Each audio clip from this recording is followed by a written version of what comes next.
And finally this evening, today's centennial celebrations remind us that President Ronald Reagan enjoyed a 60% approval rating when he left office back in 1989. White House correspondent Bill Plante covered the Reagan years, and tonight he takes a look at the Reagan legacy. The President of the United States.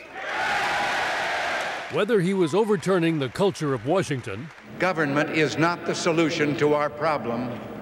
Government is the problem. Or challenging the world's only other superpower, Mr. Gorbachev, tear down this wall. The 40th President of the United States, Preserve, protect, and defend, was an unconventional politician whose legacy continues to shape politics today. He changed the average citizen's relations with Washington, certainly their expectations of Washington. America is coming back and is more confident than ever about the future. He changed the Republican Party. He transformed conservatism. He put a smile on its face. Like it or not, and many didn't, presidential historian Richard Norton Smith says Reagan shattered Franklin Roosevelt's New Deal consensus. The idea that power must inevitably flow to Washington.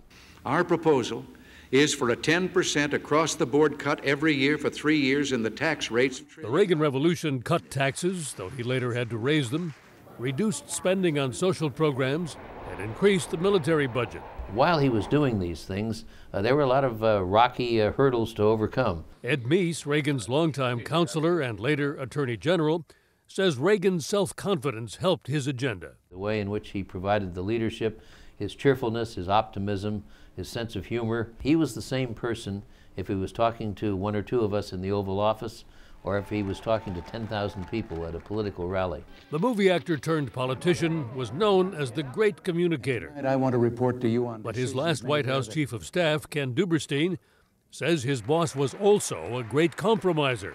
Tip O'Neill used to say of Ronald Reagan, I don't like compromising with President Reagan because every time I do, Reagan gets 80% of what he wants. And Reagan would say to us, I'll take 80% every time, and I'll come back the next year for the additional 20. Reagan did not intend for there to be $200 billion deficits, but it turned out to be the price that he was willing to pay to get his tax cuts and to get his military buildup. Loyalists say Reaganomics spurred an economic boom, and that his peace through strength hastened the end of the Cold War. What he inherited, a deep recession with hostages in Iran. What he did was restore respect for America throughout the world and a pride here in America, here at home. Which may be why, 22 years after he left office, Reagan has become an iconic figure. Ron and Nancy are home! Ronald Reagan really was not concerned about his legacy. He was not an introspective person, and he always figured that if he did the right thing, history would take care of itself. History that will be written and debated for decades to come.